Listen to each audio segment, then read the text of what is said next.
Talk about rogues on the PTR for 10.2. I'm going to talk about the new things you should look forward to playing rogue. I think rogue is going to be a great class to play for 10.2 regardless of balancing. I think balancing is still ongoing, especially for PvP, so do not panic. I know that some people are talking about specific interactions which are OP if shipped like right now, but there is already a blue post saying that it is currently a PTR and it is too soon on the PTR cycle, and they are going to do a PvP modifier on everything that is currently busted.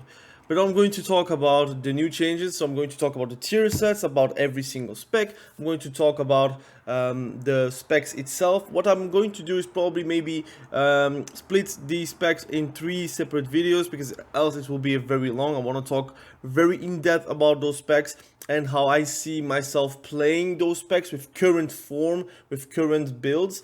Now, I have a few things in my mind where I'm going to say, look, I'm not going to take this because I will know that they will be modifying it for PvP regardless. But let's talk about the class tree first. That will be something I'm going to cover in every single video, but it will be short sections. Pretty much the class tree has been changed to be able to take all the goodies you really want from the class tree if you want to go for the PvP route or for PvE route, or if you want to be a bit more slippery, if you want to be a bit more damaging, if you want to go for a shadow step or whatever. This tree makes more sense. Now, you still have Shiv, baseline as Assassination Rogue, you have Blind, and you have Cloak, which is very easy to take. And then you have Shadow Step, also a very easy point to take, Gouge, Evasion, all those 6 points in total are easy to take. And then you have like more specializations towards, do you want to play more about stealth, or do you want to play more about poisons, or more about survivability? So you have the middle row, which is more about utility, survivability. The left row is about poisons and combo points, and the right row is about stealth and damaging inside stealth, for example. But elusiveness is still the same. Pretty much. You have Blackjack, you also have Trick of Trades if you play with the PvP talent, Thick as Thieves, which is going to be a very good talent for RBGs. It's going to be quite interesting to take it, but I'm thinking about like arenas and BGs in general. Blackjack is a really good one.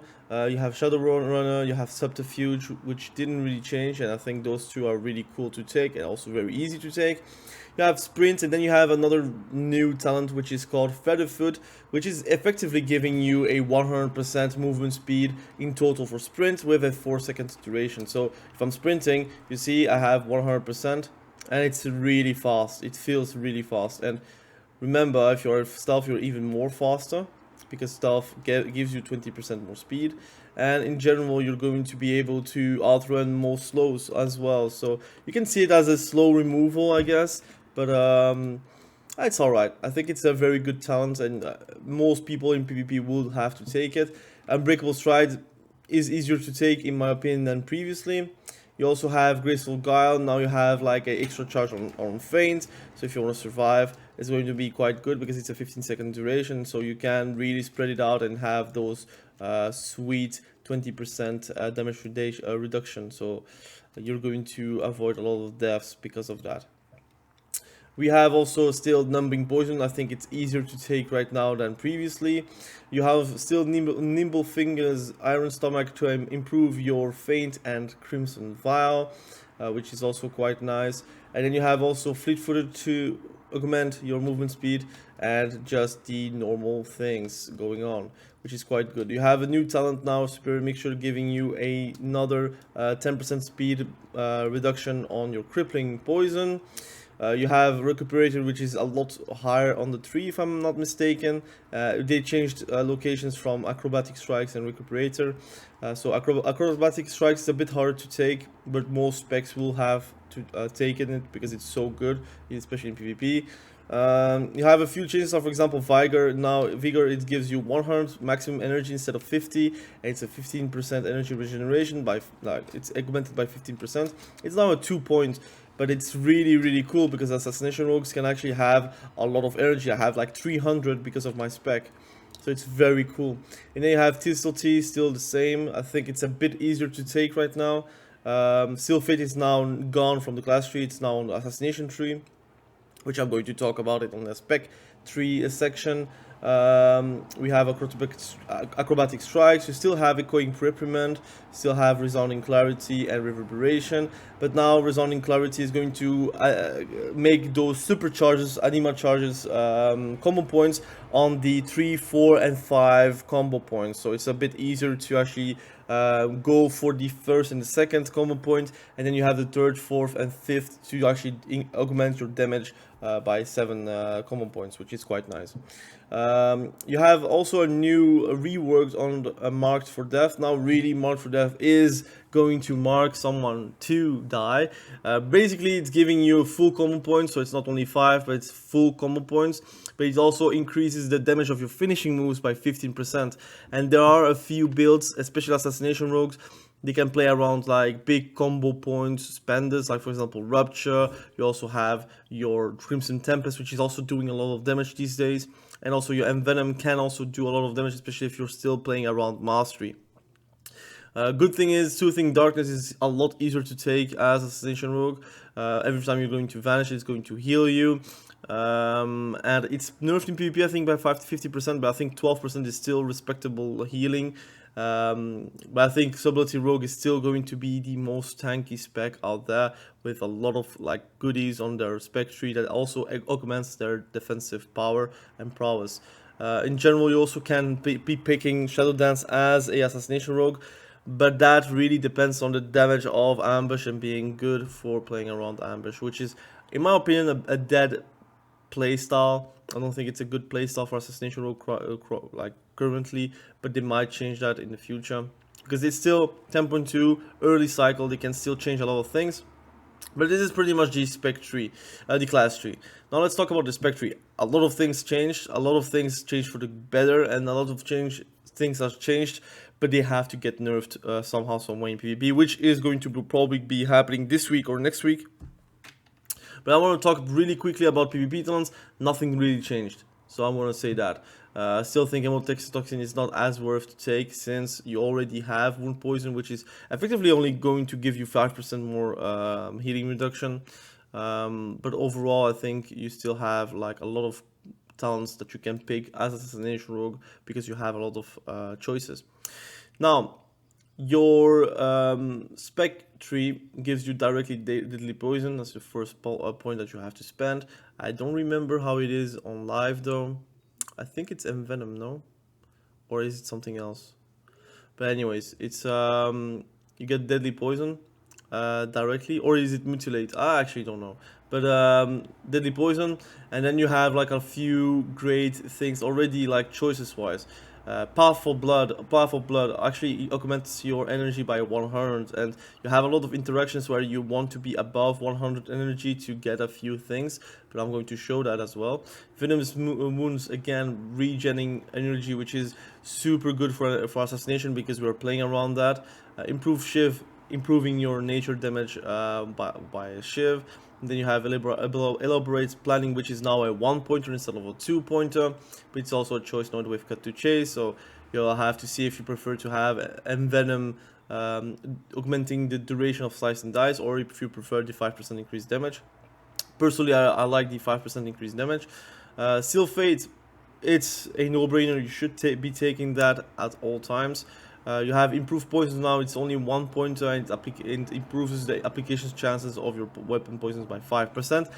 I think it's not that good. It's not that like super exciting to take. Bloody Mess, it's the same talent, but I think it's now a 1-pointer instead of a 2-pointer. It augments Garrote and Rupture damage by 15%. I think it could have been until 30%, I think, on live, but a lot of things have changed, so your damage is way higher than on live, by the way. Improved Garrote is a lot higher on the tree, if I'm not mistaken. It increases your damage if it's done out of like while stealthed or after breaking stealth for 3 seconds. And you also have Internal Bleeding, which is a big change. Now it will also be applied with Rupture, so your internal bleeding damage will be skyrocketing compared to live where it's only about kidney shots. So every 30 seconds you would have a kidney shot with a internal bleeding, which is a lot of damage. Right now, if you're doing a rupture, you will have a lot of damage with internal bleeding as well. So it's going to be a very good talent to take. You also have another one here. It's using mutilate on a target afflicted by your rupture. Deadly poison applies caustic spatter, and it causes 30% of your poison damage to dealt to splash onto nearby enemies, which is, I think, maybe something you can take. Let's say if you're playing RPGs or you're playing like huge team fights, or if you're playing raids or dungeons, I think that can be a option. I think the damage is really low compared to the potential that internal bleeding can have with rupture, especially in raids or in Mythic Plus. You have also indiscriminate carnage, which every time you're going in stealth and you're going to apply a garrote or a rupture, it's going to apply to do 2 additional nearby enemies, which automatically will also apply internal bleeding on them. So I still think internal bleeding is probably going to be the better talent out there. It's also a high value talent. The damage is really crazy for just a 1 pointer, which is effectively very pickable and very easy to pick. You see, just at the start of the tree, there is no 2 pointers or 3 pointers, and I think the design for every single class and spec is going to go to that direction. I think it's going to be for the better as well. You want to have significant choices that are tied to only 1 point, and the 2 pointers should be around the lower end of the tree, which you see with Scent of Blood, Dashing Scoundrels, and Zoldric Recipe, and also, yeah, we already said that, and Poison Bomb. Those are like the damaging talents that you're going to take to improve a certain area of your gameplay. I think the higher you are on the tree, the high impact should be around the 1 pointers that you take, because while you're leveling, you want to be feeling the impact. Whenever you have to put 2 points before you feel like the impact is going to be very high, it's a bit like sad, right? I'm still leveling like a horde right now. I have everything level 70, but I want to have hordes now as well on my account. And I do feel it while leveling that I sometimes have to put 2 or 3 points into a talent to then feel it's alright to be playing around that, which is really not feeling good. So I think that is the design that every single class and spec will have in the future, but I think this is actually a good thing, because you will have more choices to make. We have lightweight Shiv, again augmenting your damage of Shiv, which is very high, like for example with Tiny Toxic Blade, which is effectively split up. I think it's 300% on live, now it's only 200%. It will deal some okay damage, but the only problem I see is you kind of have to take that because it adds you an additional charge, but you don't really have to take Tiny Toxic Blade, right? By the way, it depends on how you want to play and your play style. Again, this build is not the best build out there, let's be honest, but it is a build that I want to play around. I don't think like 4 poisons is going to be effective as right now, but I'm going to talk about it once we are a bit lower on the tree. But we have Vicious Venoms, which is effectively going to do insane more damage than on live. It will give your Ambition Mutilate more energy cost, but that's not a problem because we have 300 energy. We have also a lot of energy regen, and also a lot of ways to actually augment the energy regen. We have Venom Rush, for example. If you want to take that and you have like energy problems, this will solve. It will make your Mutilate actually do alright damage, because it will give you increased damage with nature, 17%. It's alright, like it's effectively doubling the damage of your Mutilate in ambush. Is it going to kill anybody? No, not really, but it will add up at the end, so I think it's a good talent to take. You could also just like forego it and just take 1 talent on Venom Rush. We'll have then 1 more talent to spend somewhere else. We have Fatal Concussion, which is still something that is now on live, but I think it's like a 1 or 2 pointer maybe, but this is a 1 pointer. We have Death Mark, which is unchanged, unfortunately. It would have been better if it was reworked, but it is not the case. I hope they rework it somehow, some way. I think it's a problematic talent. It's very strong, and you will always have to nerf it to a point where it's not as strong or as scary. And you also have a lot of like specs, classes, and races that can actually just remove Death Mark with just a click of a button. So I don't think it's a good talent, but you have to take it kinda, because if you're not taking it, like, you're wasting a talent point, to be honest. But this is actually a good bait, by the way. Your damage is very high even without Death Mark, so you can bait defensives with Death Mark, and then you can do a go with other things, which I'm going to show you. You have still Master Assassin, which is, I think, a very good talent to take. And you have like then two choices with Exsanguinate. They said on the blue post that they're going to only keep one. So if you want to give feedback, go on the PTR and give feedback. But Exsanguinate, you have two ways to play it. You have, while above 100 energy, your Garrote, Rupture, and Crimson Tempest consume 8 energy to duplicate 40% of any damage dealt.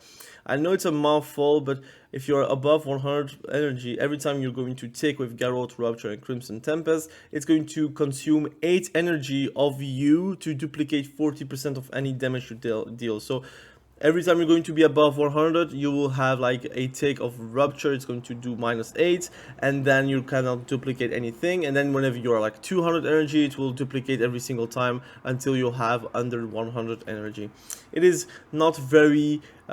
it's something you pick and you forget about it, pretty much. You will see it on your damage dealer add-on.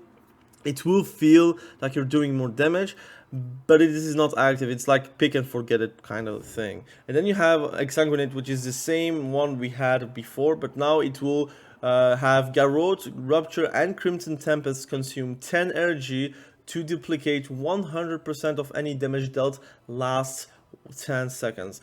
And that is not with a limit of 100 energy. So if you have, let's say, 200 energy and you have Garrote, Rupture, and Crimson Tempest, and you're using Exsanguinate, every time it's going to take, it's going to consume 10 energy to duplicate 100% of any damage dealt. And whenever you don't have any energy left, it will be over, or it will be lasting till 10 seconds. So you can see it like that. It's a 1 minute CD, it's high impact. Most people do like that talent, but they want to even more buff it and put a 2 minute CD on it. I prefer it to be a 1 minute CD, because then you can just time the CDs of other people. For example, Astra Shift from Elemental Shamans are 1.5 minutes if they take the talent for it. It means that if they take Astra Shift and they use Astra Shift, your next go with Exsanguinate will be able to finish off your target or deal consequent damage to make the healer pop CDs for their Shaman you're actually dealing with. So I think it's a very good talent, and pretty much I prefer this one than the passive one. The passive one is really just take it and forget it, and sometimes you will just not play. You will not play around it. By the way, you're going to consume the energy that you have and that you need to build up CPs or CPs, which means combo points, or whatever you're going to use a finishing moves. You're going to use it. You're not going to think I need to be above 100 to have the best amount of benefit from Exsanguinate. While this is more controlled, you can use it whenever you can. If you're like 300 energy, you have every single dot on the enemy, why not use it? At that point you will use it, and then you will try to keep the energy you have to get Exsanguinate the best value possible. But you also have to play around the CPs that you have to generate and the finishing moves that you have to expand to do and to win games, for example. I prefer this one. I tested this one. You see, it's already ticked on, but I really prefer Exsanguinate as a option. You have a lot of goodies on the Assassination Rogue. I think Assassination Rogue is a huge success on the spec tree. I think they still need a few changes on the modifiers kind of thing. I don't want it be S+, because the thing is it's going to get then ruined by modifiers and by changes, which then will result to a B or A tier spec, which is not bad, but it's, again, you want your Assassination Rogue to feel powerful, because then it will open up also the meta, but that's my take, of course. You have an interesting choice here. Either you want to play around your mobility, which is acceptable in my opinion. This is actually a very good thing to take if you're playing versus someone that can kite you. But you will have to lose your sounds on your Garrote, which is, again, it's a bit sad. But depending on who you're facing, sometimes the silence doesn't really do anything for you. Of course, the healer, if you can silence the healer, that's always going to be good.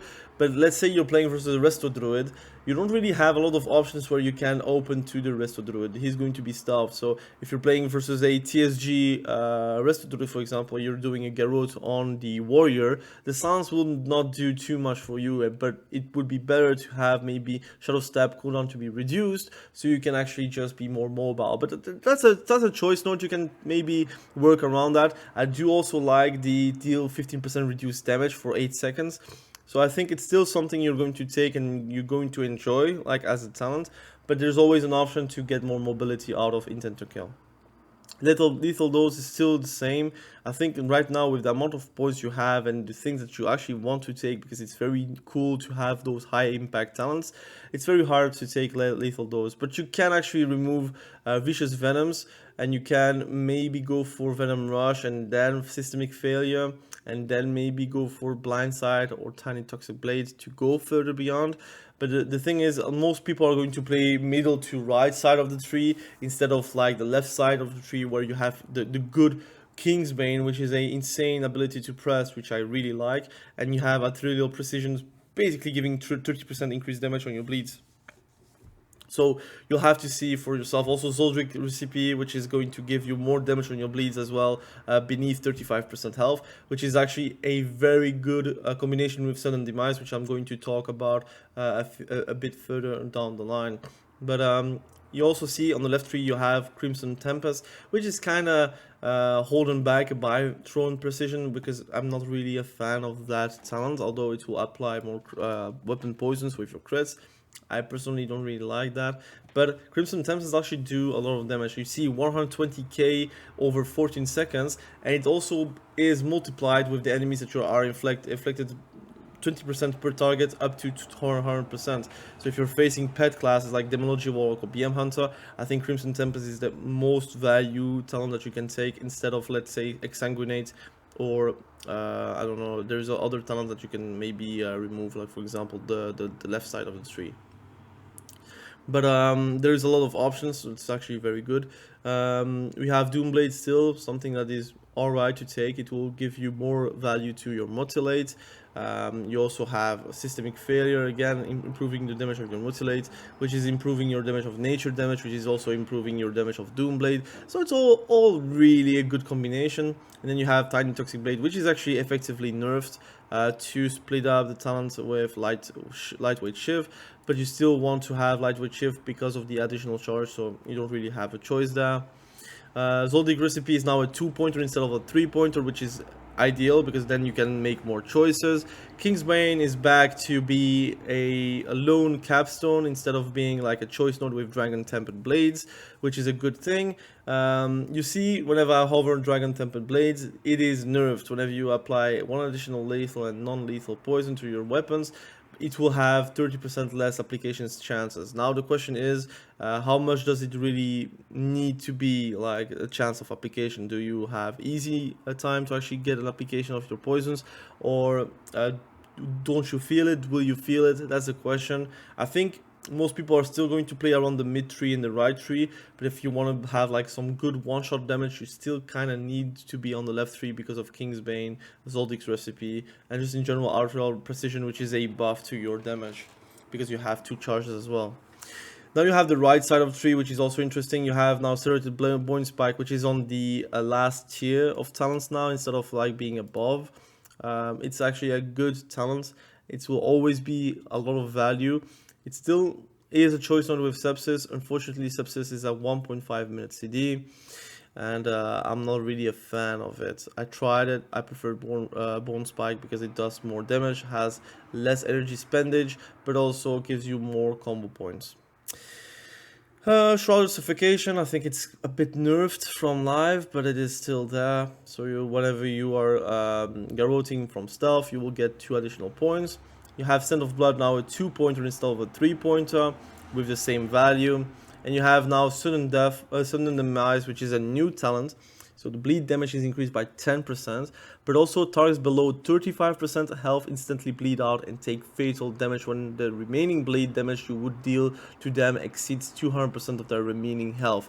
So what does that mean? It means that if they are below 35% health and your total damage that is still running on the enemy is exceeding their 200% of their remaining health, for example, they have 20k health left, and your bleeds do 40k damage, then they are executed, pretty much.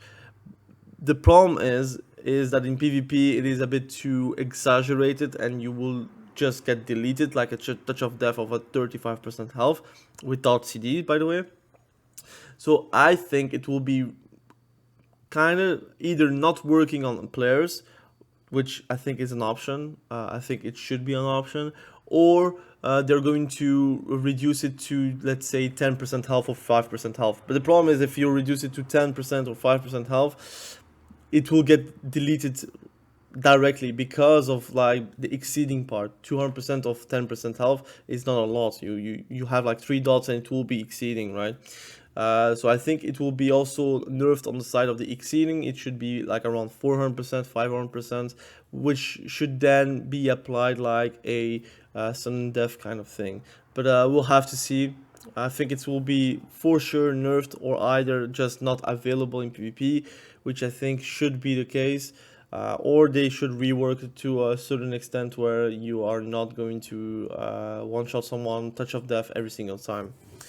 You have indiscriminate carnage, which is now a reworked talent. Before you had to activate it, and then your next garrote and rupture will be applied to the whole group. Now it's like garrote and rupture applies to 2 additional nearby enemies when used from stealth, and for 3 seconds after breaking stealth. So you can effectively start with a garrote, ambush, rupture, and it will be spreading on 3 targets in total if they are very clumped up, and then you can just start with your whole damage rotation. And don't forget about the rupture, which is going to be also applying internal bleeding on those 2 targets outside of your main target. So it's going to be insane damage in the opener, so you will have to be careful whenever you're facing an assassination rogue. So that is pretty much the spec tree. Let's talk about the goodies, which is the tier set, right? Tier set right now, it is not nerfed for PvP, but each 10 energy you spend grants Nature Blight, granting 1% attack speed and 1% nature damage for 6 seconds. Multiple instances of Nature Blight may overlap up to 15. It's actually very easy to have 15 stacks, by the way. It will drop off, but it will be around 12 to 15 every time you're going to attack. It's then more like plus minus 10% attack speed and 10% nature damage increase, which is again additive with Shiv, so it's going to be doing a lot of damage. Envenom with Envenom active explodes. So I think what it means is, I want to test it really quickly for you guys because it doesn't really make sense, but it makes sense. It's AoE. I think you don't really want to have 4 sets in PvP because it is AoE first and foremost, but also it doesn't do too much damage. Let's test it out. So I'm going to put Deadly Poison, I'm going to put my Crippling Poison, and I'm going to hit this. So pretty much you have your bleeds, and then you're going to do your Envenom. You still have the duration of Venom, and you're going to do another Venom, and you're going to do another Venom, and you see the damage that it does. It's alright, but it needs to stop a bit. Let's see. And Venom's explosion does 1.7k. Again, 1.7k is not a lot. I don't know if they're going to change it or not. I don't think it's worth it to actually take the 4 sets. In my opinion, it's like very paddy damage. It will do pad damage, let's be honest. I think it's still going to be alright for that, but I don't think it's like something you will have to take it. So you will just be choosing the pieces that you want to not take. For example, I think the legs are not be taking because it's first in crits, which are both not that great for Assassination Rogue. You have the crit mastery or crit versatility. I think chest and legs you're going to drop it, and you're going to also drop, my guess, the shoulders, and you're going to keep the head, which is haste mastery, which is a good stat. Those two stats are very good for you, and you also have mastery crit. Unfortunately, crit is not that good, but mastery is a good stat. You would keep helm and hands, and then you will have the other pieces as haste or mastery, depending if you want to build mastery or not. Overall, I think the damage is really high. I don't want to really show you the damage that it does because it is going to be changed anyways. I don't want to have you guys expect the damage to be the same. It will not be the same, especially in PvP. It will have loads of modifiers on every single place. They will have to rework it here and there, but I think overall the playstyle hasn't really changed too much, but the decision making on the spec tree is going to be higher. I think the damage is going to be a lot higher, but also a lot simpler to do. I think having internal bleeding with rupture is the biggest change of the tree, in my opinion. I know that a lot of people are saying sudden demise is the biggest change. In my opinion, it is not, because it will be nerfed regardless. Kingsbane is a fantastic ability. I think arterial precision is also a fantastic passive, but most people are going to probably play like this, so I'm going to do it. So they're going to play with poison bomb as well. They're going to do this, that, systemic failure. They would probably put a point in lethal dose, which ultimately you want to remove then a point somewhere. They're going to remove tiny toxic blade, I think, in my opinion. They're going for poison bomb, and they're going to probably play like this, and they're going to remove a point somewhere. Wait, this is 4, 5, 6, 7, 8, so you have to remove somewhere a point. I guess you could be playing without. No, the extra shiv is too good. So you see, you have more choices to make. I think you can just play the... Oh, you still have to use that. Ah, it's bugged. You have to remove this. Never mind. Excuse me. You still have enough points. So you would be playing like this, I think. This is the build that most people are going to play if nothing changes. I think sudden demise will be probably removed. For indiscriminate carnage, for, let's say, cleaves, where you can just do double garrote, double rupture very easily. You're also having a lot of choices on the upper side on the tree, depending if you're going for Crimson Tempest or not. But overall, I think it's a huge success. And you should be looking forward to play Assassination Rogue. I'm going to make a separate video for making a separate video for Outlaw Rogue, which is also going to be a very cool spec to play. But it's already 30 minutes. I explained a lot of things about Assassination Rogues, about the class tree, the spec tree, the tier set, and my opinion about the feeling of the spec. I think the spec by itself is going to be very fun. I think it's going to be exceptionally fun on the SOLOQ RBG system that is going to be happening very soon. So hopefully you guys can see that, are testing it on the PTR, and then if you have an issue, you can just click on the bug report and just type whatever you want on the bug report. So again, thank you for watching this video. I really appreciate you. We will catch each other probably very soon in the next video. Have a great day. Bye.